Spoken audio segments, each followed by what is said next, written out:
There was once a kingdom called Eldenmore, where castles touched the clouds and rivers ran silver through emerald hills. A land of beauty, a land of order, and underneath all of it, a quiet, aching loneliness. Prince Adrian had everything: a throne, a title, a future already written for him by men who had never asked what he wanted. He stood at his window every morning and felt the walls, so he did what trapped souls do.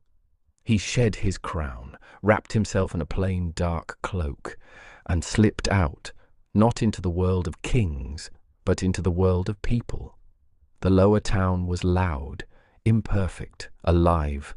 It smelled of bread and horses and autumn leaves. Nobody bowed. Nobody watched their words, and for the first time in years, Adrian simply breathed.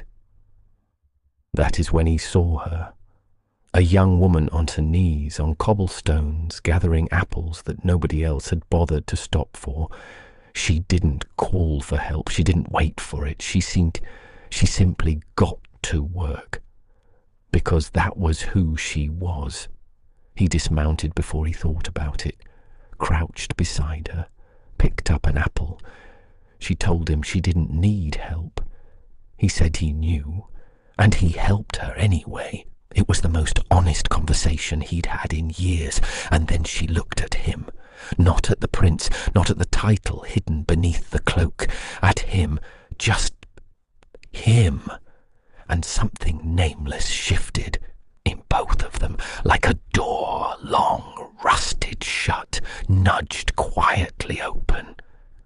He kept coming back every morning, a new excuse. Bread he didn't need, questions he already knew the answers to. And she kept being there, sharp-tongued and warm-hearted, laughing like she meant it, disagreeing with him when he was wrong. Nobody at court had ever done that. He found he couldn't get enough of it. Then the court made its move. A betrothal, a princess from Varenthia, an alliance for the northern border. The nobles raised their goblets. The king smiled, and Adrian sat at the end of that long table and felt the walls close in again. That night he rode through empty, frost-covered streets. He didn't plan where he was going. His heart knew before his mind did. He stopped outside a small timber-framed bakery stolga and looked up at the one amber light still burning in the dark. He had nowhere else to go, so he went there. She opened the door before he knocked, stood in the candlelight with a shawl around her shoulders and her hair loose for the first time. She looked at his face just once and understood everything. She didn't ask questions. She simply stepped back and opened the door wider. By the fire, with warm cider between them and bread on the table, he finally told her the truth. All of it. His name, his title, the weight of the crown he'd hidden under that cloak every time he'd come to her stall. He watched her face as the words landed. She didn't flinch. She didn't pull away.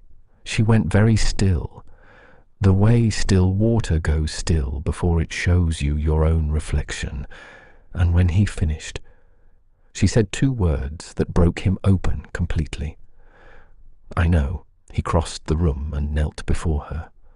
A crown prince, on one knee, on a flour-dusted bakery floor. He looked up at her and said what no title had ever prepared him to say, that she was real, that she had seen him, that he had never, in all his years of living surrounded by people, felt less alone than he did in her small, warm, bread-scented kitchen. She touched his cheek once, gently, like something she was not yet allowed to keep.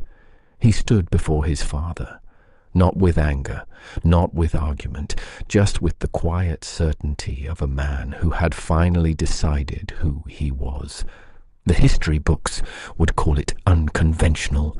The lower town called it inevitable. And Elara, who had walked into that chapel in a wildflower crown and a plain dress, walked out of it a queen. That's all. Not because of what she had been given, but because of who she had always been. He had faced kings without flinching. He had sat through councils that decided the fates of thousands. But sitting on a stone bench beside her, in a dying garden, in the last light of autumn, telling her what she already suspected, that was the single bravest thing he ever did. And she, who had spent weeks telling herself she was being foolish, who had measured the distance between his world and hers every single day, who had tried very hard to be sensible, took his hands in hers and told him the truth, that every morning she had wondered if he would come, and every evening when he left. The bakery had felt emptier than he ever had before. After that, they stopped pretending. They walked through the market together, not holding hands, not yet, but side by side, close enough that their arms nearly touched. She made him laugh in a way the palace never had. He listened to her in a way the world never had. And for a few stolen weeks, they simply lived. There was an afternoon, flour in the air, bread in the oven, when they almost forgot everything. He was too close, and she looked at